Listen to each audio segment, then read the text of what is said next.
3,67,00,000 फर्जी वोटर पाए गए। इसके पहले बिहार में 65 लाख फर्जी वोटर पाए गए थे। अभी यूपी का परिणाम नहीं आया है, उसमें लगभग 1 करोड़ फर्जी वोटर आने वाले हैं, जो मेरी जानकारी है। जब मैंने PIL फाइल किया था माननीय सुप्रीम कोर्ट में और कहा था कि हर 5 साल में SIR होना चाहिए, रेगुलर इंटरवल पे SIR होना चाहिए, ये नहीं कि कभी 10 साल में हो रहा है, कभी 20 साल में हो रहा है, कभी 30 साल में, ये मनमानी नहीं होनी चाहिए, हर लोकसभा चुनाव के पहले SIR होना चाहिए। तो हमने 5 करोड़ के आंकड़े दिए थे। मेरा अपना जो कैलकुलेशन थी कि भारत में 5 करोड़ फर्जी वोटर है, लेकिन अब तो 65 लाख ऑलरेडी बिहार में मिल गए, 11 राज्यों में 3,67,00,000 हो गए, यूपी में लगभग 1 करोड़ और निकलने वाले हैं। तो मुझे लगता है इन 13 राज्यों में ही लगभग 5 करोड़ निकल जाएंगे। तो टोटल जब कल आएगा परिणाम, जब पूरे देश में SIR होगा, तो शायद यह आंकड़ा 8 करोड़ भी क्रॉस करेगा। सवाल यह है कि दुनिया के सबसे ज्यादा फर्जी वोटर भारत में क्यों पाए जाते हैं? चीन में फर्जी वोटर क्यों नहीं होते? सिंगापुर में फर्जी वोटर क्यों नहीं होते? जापान में फर्जी वोटर क्यों नहीं होते? भारत में क्यों होते? उसका एक बड़ा कारण यह है, हमारे कानून घटिया है, हमारी व्यवस्था सड़ी हुई है। हमारा BNS, हमारे पास BNS है, लेकिन अफेंस रिलेटिंग टू इलेक्शन भी है। इस अफेंस रिलेटिंग टू इलेक्शन में हमने ये नहीं लिखा हुआ है कि फर्जी वोटर ID बनवाना और फर्जी वोटिंग करना एक सीरियस क्राइम है। दुनिया के कई देशों में फर्जी वोटर ID बनवाना और फर्जी वोट करना सीरियस क्राइम है, 5 से 10 साल की सजा होती है। हमारे यहां ऐसा कोई प्रावधान नहीं है। फर्जी वोटिंग कोई मतलब सीरियस क्राइम ही नहीं है। 500 रुपए पेनल्टी देकर, 1000 रुपए पेनल्टी देकर छूट जाएंगे। पहली बात तो कोई पकड़ा नहीं जाता, पकड़ा गया तो 500 रुपए 1000 रुपए पेनल्टी होती है। क्यों? क्योंकि कानून घटिया है। हमारे देश में जो लोग मर जाते हैं उनका भी नाम नहीं कटता। क्यों? हमने ऐसा कोई सिस्टम नहीं बनाया कि भैया मरने के बाद उस परिवार की जिम्मेदारी है कि जाके वो बाकायदा वहां पे अपना एक फॉर्म भरे और फॉर्म भर के बता दे हमारे, हाँ जी हमारे परिवार के सदस्य खत्म हो गए। हम मृत्यु प्रमाण पत्र बनवाते हैं, उसको भी हमने वोटर ID से लिंक नहीं किया हुआ है कि जैसे ही डेथ सर्टिफिकेट बने ऑटोमेटिक वोटर ID से उसका नाम हट जाए। ऐसा हमने कोई सिस्टम जनरेट नहीं किया। अग्नियान बना लिया है, मंगलयान बना लिया, चंद्रयान बना लिया, लेकिन एक सॉफ्टवेयर नहीं बनाया कि डेथ सर्टिफिकेट बनते ही वोटर लिस्ट से उसका नाम हट जाए। हमने ऐसा कोई सिस्टम नहीं बनाया। उसके बाद नंबर 2 पे बहुत सारे लोग फर्जी वोटर कैसे होते हैं, शिफ्ट हो गए लेकिन नाम वोटर ID नहीं, अपना नाम नहीं चेंज कराते, वहां से कटवाते नहीं। एक फॉर्म 6 होता है, जो नया वोटर बनना उसको फॉर्म 6 भरना होता है।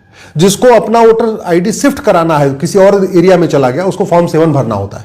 जिसको अपना एड्रेस ठीक कराना है उसको फॉर्म 8 भरना होता है। तो लोग चले गए, बिहार से बंगाल चले गए, फॉर्म 7 भरते नहीं, बंगाल से दिल्ली आ गए, फॉर्म 7 भरते नहीं। तो पता चला पहले बिहार गए, वहां की एक वोटर ID बन गई, फिर बंगाल गए, वहां वोटर ID बन गई, फिर मुंबई गए, वहां भी वोटर ID बन गई, दिल्ली आ गए, वहीं भी वोटर ID बन गई, 4 वोटर ID बनी पड़ी है, लेकिन फॉर्म 7 नहीं भरते। क्यों? क्योंकि एक से ज्यादा वोटर ID रखना यह भी कोई क्राइम नहीं है, किसी के मन में खौफ नहीं है। इसी तरीके से आज तक हमने वोटर ID को आधार से लिंक नहीं किया। आधार फर्जी बनते हैं, खूब बनते हैं, लेकिन कम से कम जो भारत के अंदर लोग रहते हैं, डुप्लीकेसी रोकने का सबसे अच्छा तरीका है वोटर ID को आधार से लिंक कर दिया जाए।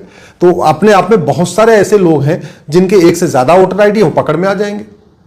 अगर हम डेथ सर्टिफिकेट को वोटर ID से लिंक कर दें, मरते ही आदमी का वोटर लिस्ट से नाम खत्म हो जाएगा। वोटर ID को आधार से लिंक कर दें, जैसे दूसरी तीसरी वोटर ID होगी सबसे तुरंत पकड़ में आ जाएगी। वो हमने किया नहीं।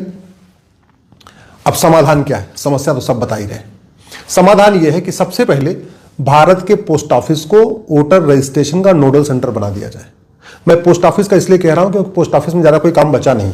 कोई चिट्ठी पत्री भेज नहीं रहा, कोई अंतर्देशीय भेज नहीं रहा है, कोई स्पीड पोस्ट भेज नहीं रहा। सारा काम कुरियर से हो रहा है, ईमेल से हो रहा है, जीमेल से हो रहा है, व्हाट्सएप से हो रहा है। पोस्ट ऑफिस लेकिन हर जिले में, हर ग्राम सभा में एक होता है। हर 2-3 किलोमीटर के एरिया में एक पोस्ट ऑफिस होता है। वहां जो पोस्टमैन है उसको घर घर के बारे में जानकारी होती है। कौन वहां के रहने वाले हैं, कौन असली वसिंदे हैं, कौन कौन बाहर के लोग हैं, ये भी उनको पता होता है। तो अगर हम पोस्ट ऑफिस को नोडल सेंटर बना दें डॉक्यूमेंट बनाने का, कि अगर आपको आधार बनाना है कॉमन सर्विस सेंटर पे नहीं जाना है, आपको पोस्ट ऑफिस पे जाना है। आपको राशन कार्ड बनवाना है, कहीं इधर उधर धक्का नहीं खाना है, आपको पोस्ट ऑफिस में जाकर अपना फॉर्म जमा करना है। आपको बर्थ सर्टिफिकेट बनाना है, इधर उधर धक्का नहीं खाना है, पोस्ट ऑफिस में जाकर बर्थ सर्टिफिकेट का फॉर्म भरना है। डेथ सर्टिफिकेट बनवाना है, किसी की डेथ हो गई है, फिर भी आपको धक्के नहीं खाना है, सीधे जाके पोस्ट ऑफिस पे आपको डेथ सर्टिफिकेट का फॉर्म भरना है। तो जो भी दस्तावेज बनवाने, जो कागज बनवाना है, चाहे आधार हो, चाहे राशन कार्ड हो, चाहे बर्थ सर्टिफिकेट हो, चाहे डेथ सर्टिफिकेट हो, अगर इसके लिए हम पोस्ट ऑफिस को नोडल सेंटर डिक्लेयर कर दें, और चूंकि पोस्ट ऑफिस सेंट्रल गवर्नमेंट के अधीन में आता है, पोस्टमैन जो होता है वो सेंट्रल गवर्नमेंट की इंप्लाई होता है, उसकी एक रिस्पॉन्सिबिलिटी होती है, एक अकाउंटेबिलिटी, और लोकल होता है, उसी एरिया में बहुत सालों से काम कर रहा होता है, असली नकली का फर्क हो जाएगा, फर्जीवाड़ा कम होगा, 100% कम होगा। इसलिए मेरी PIL अलग से चल रही है जिसमें मैंने कहा कि पोस्ट ऑफिस को नोडल सेंटर बनाया जाए डॉक्यूमेंट बनाने के। दूसरा, फॉर्म 6, फॉर्म 7, फॉर्म 8 भरना ये मैंडेटरी कर दिया जाए कि भैया 18 साल के हो गए, अब आपको फॉर्म 6 भरना ही भरना है। आप जगह से शिफ्ट कर गए, आपको फॉर्म 7 भरना ही भरना है। आपको एड्रेस ठीक कराना है, फॉर्म 8 भरना ही भरना है। इसके लिए एक आपको चार्टर बनाना पड़ेगा, इलेक्शन चार्टर बनाना पड़ेगा, आपको रिस्पॉन्सिबिलिटी तय करनी पड़ेगी, तब जाके ये, नहीं तो एसआईआर करते रहेंगे, एसआईआर करेंगे, 5 करोड़ फर्जी वोटर पाए जाएंगे, पता चला अगली बार 5 साल के बाद 10 साल के बाद एसआईआर होगा, फिर 5 करोड़ तैयार हो जाएंगे। ये रुकेगा नहीं, रुकेगा तब जब कानून का खौफ होगा।